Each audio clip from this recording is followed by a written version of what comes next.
آج ہم نے دیکھا ہے کہ حضرت موسیٰ جو ہے وہ جب تک ہاتھ اٹھاتے ہیں، آج وہ دعا میں رہتے ہیں، بنی اسرائیل قوم جو ہے وہ جنگ جیتتی ہے۔ جیسے ہی وہ اپنے ہاتھوں کو نیچے کرتا ہے، تھک جاتے ہیں، ہاتھ نیچے ہوتے ہیں، دوسری پارٹی جو ہے وہ دوسرا قبیلہ جو ہے وہ ان پر غالب پاتا ہے۔ دیکھیے دعا میں کتنی طاقت ہے۔ اس لیے مقدس مدر ٹیریسا کہتی ہے کہ دعا ایک ایسی چیز ہے، ایسا اتحاد ہے جو ہمیں برائیوں پر غالب آنے کی قوت بخشتا ہے، جو ہمارے دلوں کو چینج کر دیتا ہے، جو ہمارے اندر کی دنیا کو چینج کر دیتا ہے۔ دعا میں اتنی طاقت ہے کہ وہ ہمارے اپنے آپ کو بدل دیتی ہے۔ تو خدا تو بہت رحیم و غفور ہے، وہ تو ہمیشہ ہماری التجا درخواستوں کو سنتا ہے۔ صرف اس کے سامنے آنا، گڑ گڑانا اور ایک سچے دل سے آنسو بہانا ہماری تمام تر زندگی کو، ہمارے تمام تر گناہوں کو، ہماری تمام تر پریشانیوں کو وہ دھو ڈالتا ہے۔ وہ تو میرے ساتھ ہے، پتہ ہی نہیں چلتا مجھے۔ انفرادی طور پر ہم سب نے اس سوال کو تھوڑا سا گہرے طور پر اپنے آپ میں لینا ہے۔ مقدس پولس رسول کے خطوط کا مطالعہ کریں تو وہ کہتا ہے کہ یہ بدن جو ہے وہ روح القدس کی ہیکل ہے۔ وہ ہر روز میرے ساتھ ہے، یہ میرا بدن روح القدس کی ہیکل ہے، تو مجھے پھر کیوں نہیں پتا چلتا کہ خدا میرے ساتھ ہے؟ تو مجھے اسے محسوس کرنے کی ضرورت ہے، اور یہی ہمیں آج کی جو دوسری تلاوت ہے وہ ہم پر عیاں کرتی ہے۔ آج کی جو مرکزی اس کی آیت ہے وہ یہی ہے۔ تیموتھوس کو مقدس پولس رسول جو ہے وہ اس کا شاگرد ہے تیموتھوس، اس کو وہ لکھتا ہے، وہ انسان جس نے اپنے آپ کو خدا کے لیے وقف کر دیا، ہر ایک نیک کام کرنے کے لیے تیار رہتا ہے۔ کہ جو خدا کو جان لیتا ہے، جو اس کے بیٹے کو جان لیتا ہے، جو اس روح القدس کی حضوری کو محسوس کر لیتا ہے، وہ اپنے آپ کو اس کے لیے وقف کر دیتا ہے، وہ ہر کام جو کرے گا وہ نیک طریقے سے کرے گا، نیک نیت کے ساتھ کرے گا،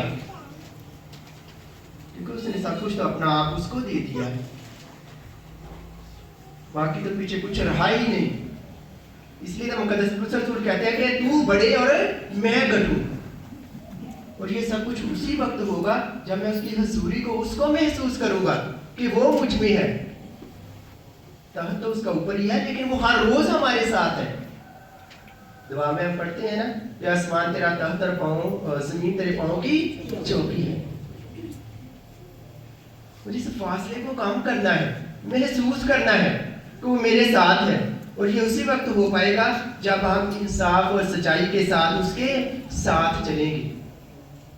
اور یہ ہمیں آج کی جو انجیل مقدس ہے اس میں ہم دیکھتے بھی ہیں کہ المسیح جو ہے وہ اپنے شاگردوں کے ساتھ جو ہے ایک تمثیل جو ہے وہ بانٹتے ہیں۔ ایک بے رحم قاضی جو ہے، بے ایمان قاضی جو ہے، وہ اس کی وہ جو ہے وہ بات کرتا ہے۔ وہ کیوں ان کو بتا رہا ہے؟ تاکہ ہم یہ کہتا ہے کہ میرے شاگردوں میں جو ہے وہ نئی امید کی زندگی کی کرن جو ہے وہ روشن ہو جائے، کہ وہ اس گھمنڈ میں نہ رہے، اس وہم میں نہ رہے کہ سب کچھ ہم ہی کر رہے ہیں، لیکن ہماری زندگیوں کے ذریعے سے خدا کا جلال ظاہر ہوتا ہے۔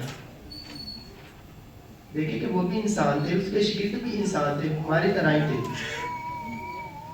3 سال تک اس کے ساتھ بھی رہتے ہیں، لیکن پھر بھی خوف اور ڈر میں زندگی بسر کر رہے ہوتے ہیں۔ لیکن جیسے ہی وہ مسیح مردوں میں سے جی اٹھتا ہے، ان پر ظاہر ہوتا ہے، اپنے پاک روح کا مزہ عطا کرتا ہے، وہ اس حضوری سے معمول ہو جاتے ہیں، اور پھر کسی بات کا خوف اور خطر، ڈر اس کی زندگی میں ان کی نہیں رہتا، بلکہ بھر ملا وہ ان باتوں کا جو ہے وہ اقرار کرتے ہیں اور دوسروں پر مسیح کی گواہی دیتے ہیں۔ اور یہی گواہی جو ہے وہ آج ہم سب نے بھی دینی ہے، سچائی کے ذریعے سے اور مضبوط ایمان کے ذریعے سے، جو ہمیں خدا ہمیں اپنے آپ کے ذریعے سے ہم پر عیاں کرتا ہے، تاکہ ہم اس کو دیکھ سکیں، کیونکہ خدا کا انصاف ہمیشہ نا انصافیوں پر فتح پاتا ہے۔ گناہوں کی گری ہوئی اس دنیا میں خدا کی محبت موت سے زیادہ مضبوط اور قوی تر ہے۔ اس کی محبت تمام چیزوں سے قوی تر ہے۔ اور یہ میں نے اپنے آپ میں دیکھنا بھی ہے. جیسے میں نے پہلے بھی کہا یہ ایک سوال چھوٹا سا ہے لیکن اس کو محسوس کرنا ہے. محسوس کریں گے تو زندگی جو ہے وہ بدل جائے گی. اور آج کے انجیل مقدس میں آخری آیت میں بھی ہمیں ایک سوال جو ہے وہ مسیح ہمارے لیے بھی جو ہے وہ چھوڑتا ہے. اور وہ کہتا کیا ہے؟ یا ان کے واسطے دیر کرے گا. میں تم سے کہتا ہوں کہ وہ جلد ان کا انصاف کرے گا. مگر جب ابن انسان آئے گا تو کیا زمین پر ایمان پایا جائے گا؟ یہ ہم سب کے لیے، میرے لیے بھی اور آپ کے لیے بھی یہ سوال ہے کہ جب وہ واپس آئے گا تو کیا ایمان اس زمین پر باقی رہے گا یا پایا جائے گا؟ میرا اور آپ کے مضبوط ایمان کی بات کی گئی ہے. ایمان تو ہے کہ اس نے آنا ہے، وہ آئے گا اور ہم سب کا انصاف بھی کرے گا. اور جو اس کے ساتھ منسلک ہے، جو اس کے ساتھ جڑے ہیں، جن کا مضبوط رشتہ ان کے ساتھ قائم ہے، وہ جی اٹھیں گے اور اس کے استقبال کو نکلیں گے. یہ ایمان ہے.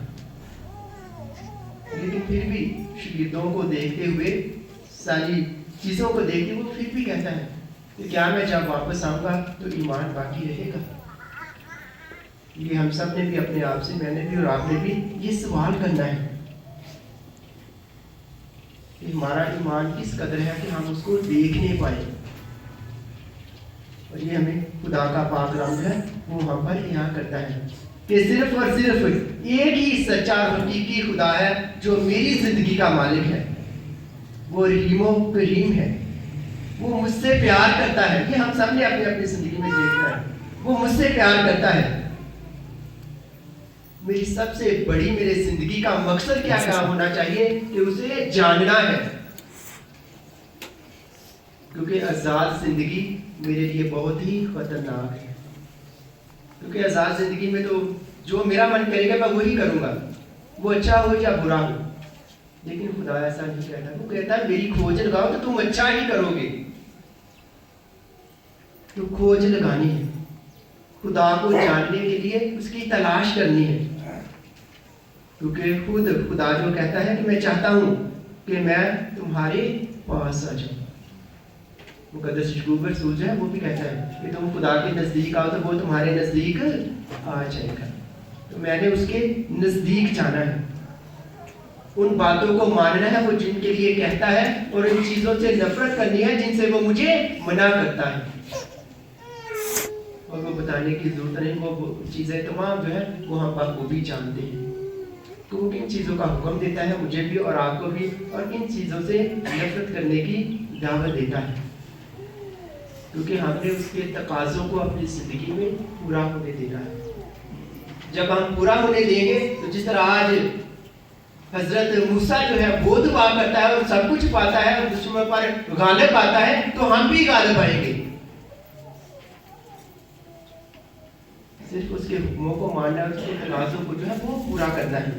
تو یقیناً جب ہم اس کے تقاضوں کو پورا کریں گے تو ہماری زندگی میں خوشحالی آئے گی، خوشی خرمی کی زندگی بسر کریں گے.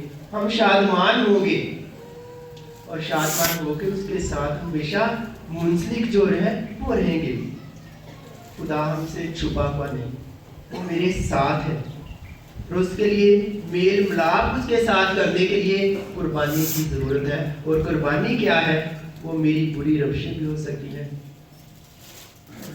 وہ میری گناہ زدہ زندگی بھی ہو سکتی ہے، میرا اس سے دور جانا بھی ہو سکتا ہے، میرا اس کے انسانوں کے ساتھ پیار محبت نہ کرنا وہ بھی ہو سکتا ہے، دوسروں کے لیے اپنے آپ کو پیش نہ کرنا وہ بھی ہو سکتا ہے، پیار محبت میں اس کے ساتھ جڑ نہ پکڑنا وہ بھی ہو سکتا ہے. لیکن ان تمام چیزوں کی قربانی دینی ہے اور محبت میں آگے بڑھنا ہے اور اس میں جڑ پکڑنی ہے. جڑ ایسی مضبوط پکڑنی ہے جو جس طرح درخت جو ہے وہ جڑوں کے سہارے پر کھڑا رہتا ہے، ایسی ہی مضبوط جڑیں ہم نے پیار اور محبت میں اس کے ساتھ منسلک رہنے سے مضبوط کرنی ہے. کیونکہ کوئی بھی طوفان آئے، کوئی بھی آندھی آئے، بارش جتنی مرضی آئے، سیلاب آئے، میری زندگی کو کوئی خطرہ نہ ہو، میری جڑیں اس میں مضبوط ہوں. درخت کو دیکھا، میں اکثر اوقات کہتا ہوں کہ درخت کو دیکھیں